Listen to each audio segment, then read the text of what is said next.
Hi, I'm Indy.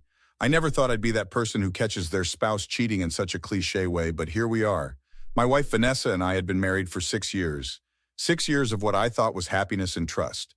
We met in college, both studying architecture, and built our life together brick by brick, just like the buildings we designed. Hey babe, I'm heading out for that client meeting tonight, Vanessa said, fixing her earrings in the mirror. Her voice had that slightly higher pitch it gets when she's nervous. The Henderson project? I thought that was scheduled for tomorrow, I replied, not looking up from my laptop. No, they, rescheduled. Last minute thing. You know how clients are. She laughed that laugh, the one that doesn't reach her eyes. Want me to come? I did the initial sketches I offered, finally looking up. Her hands froze for a split second. No need. It's just preliminary budget stuff. Boring. I won't be late. That was the third client meeting this month. I'm not naturally suspicious, but something felt off. The way she dressed up more than usual for client meetings, the way her phone was suddenly always face down, the way she'd step out to take calls. How was the meeting? I asked when she came home smelling of wine and wearing a smile I hadn't seen directed at me in months. Productive. I think we're finally making progress, she said, avoiding my eyes. My best friend Maya noticed the changes before I did. We were having coffee the next morning when she brought it up. Indy, I need to ask you something, and I need you to not freak out, Maya said, stirring her latte unnecessarily. That's a promising start to a conversation, I replied, raising an eyebrow. Is everything okay with you and Vanessa? You've seemed distant lately, I sighed. I don't know. She's been working late a lot. Client meetings, project deadlines. Indy. Maya put down her spoon. I saw Vanessa last night at Bellini's. She wasn't alone, and it didn't look like a business meeting. My stomach dropped. What do you mean didn't look like a business meeting? They were holding hands across the table. He kissed her when they left. Maya's eyes were full of sympathy. I'm so sorry. My voice sounded hollow even to my own ears. I don't know who he is, but they seemed familiar with each other. Did she see you? I asked, gripping my cup so hard I was afraid it would shatter. No, I was at the bar waiting for takeout. They were in the back corner. Bellini's is her favorite restaurant, I said numbly. We celebrated our anniversary there last year. What are you going to do? Maya asked. I took a deep breath. I'm going to find out who he is, and then I'm going to make sure she never forgets what she threw away. Indy, don't do anything crazy, Maya warned, reaching for my hand. I'm not going to do anything crazy, I replied, a plan already forming. I'm going to do something perfect. When I got home, I checked our shared calendar. Sure enough, another client meeting was scheduled for Friday night at Bellini's. Are you absolutely sure about this, Indy? My brother Ethan asked, drumming his fingers on my kitchen counter. You could just confront her directly, like a normal person, and let her make up more lies? I shook my head. I need to see it with my own eyes. I need to know who he is. And what exactly is your endgame here? Ethan raised his eyebrows. Public humiliation? Revenge? That doesn't sound like you. I don't know yet, I admitted, but I deserve answers, and maybe she deserves to know how it feels to be blindsided. Ethan sighed. Just promise me you won't do anything that'll land you in jail. Mom can't handle another family scandal after what I put her through in college. I'm not going to throw a drink in anyone's face, if that's what you're worried about. I paused, though I can't make any promises about not wanting to. I called Bellini's and made a reservation for Friday night, requesting a table with a clear view of the back corner. This feels like something out of a bad movie, my colleague and friend Zoe said when I told her the plan over lunch. Are you sure you want to do this?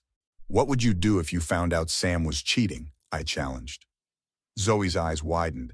I'd probably burn all his vintage band t-shirts and change the locks. See, we all have a little soap opera character in us when we're hurt. Fair point, she conceded. But what about Marcus? He's always had a soft spot for Vanessa. Are you going to tell him? I should, I sighed. He's one of our oldest friends. I called Marcus that evening, but his reaction wasn't what I expected. Are you sure Maya didn't misinterpret what she saw? Marcus asked, his voice defensive. Vanessa adores you. She wouldn't do this. Maya knows the difference between a business dinner and a romantic one, I replied, irritation rising. People hold hands for lots of reasons. Maybe he was comforting her, Marcus insisted. And the kiss? Was that comfort too? I snapped.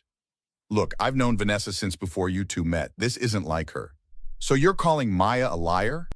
My voice grew cold. I'm saying maybe there's an explanation you haven't considered, Marcus replied, equally icy. Well, I'll find out Friday night, won't I? I hung up without saying goodbye. The next day, Maya and Zoe came over to help me prepare. I called in a favor with Carlos, the maitre d', Maya said. He'll seat you where you can see them, but they won't immediately notice you. And I got you this. Zoe handed me a small recorder, just in case you need evidence later. New York is a one-party consent state for recordings.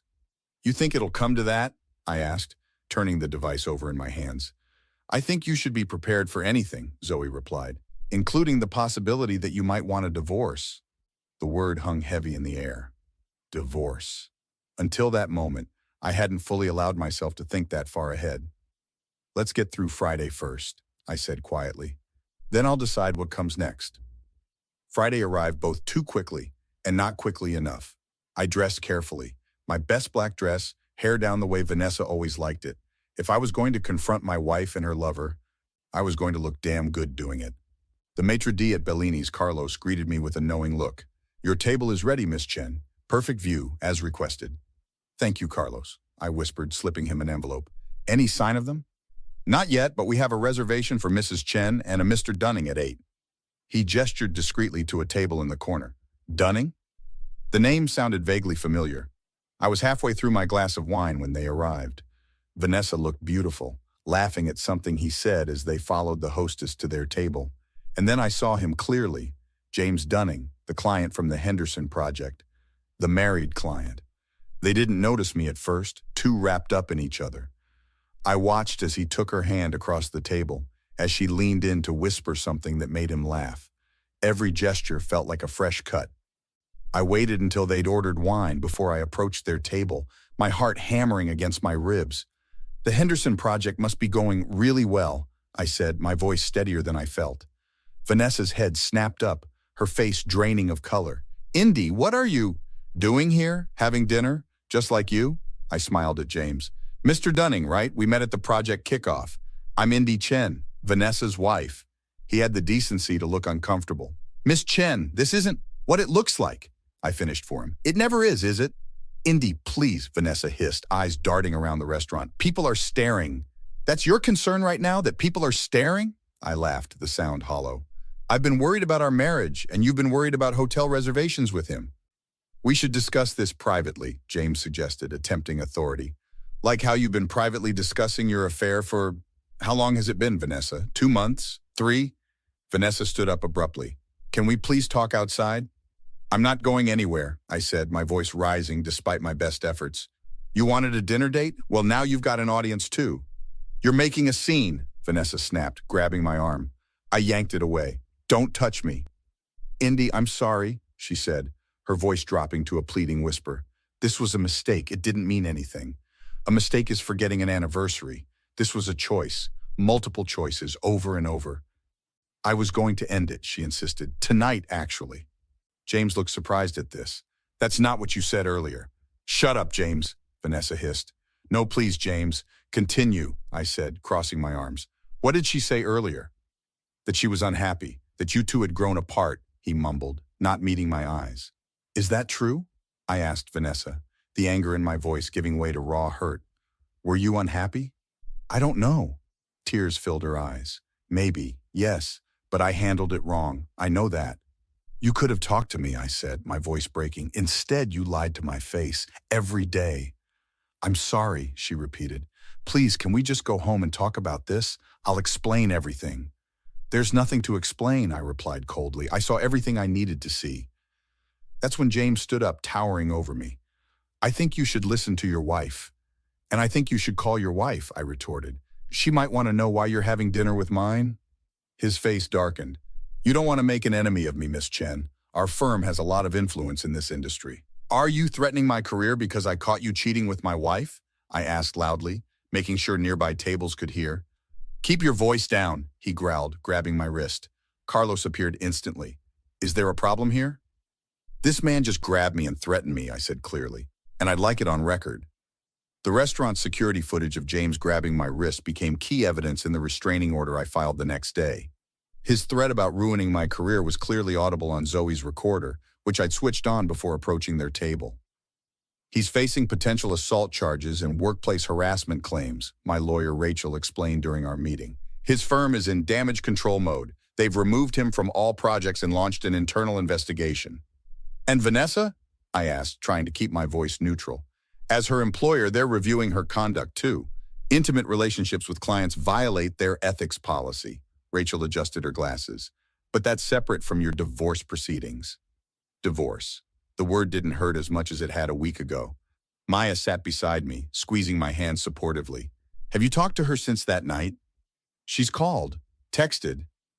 Came by the house once, but I had already changed the locks. I shrugged. I'm not ready. You don't owe her a conversation, Rachel reminded me. But for the record, anything she says could be useful for our case. 2 days later, Vanessa cornered me outside my office building.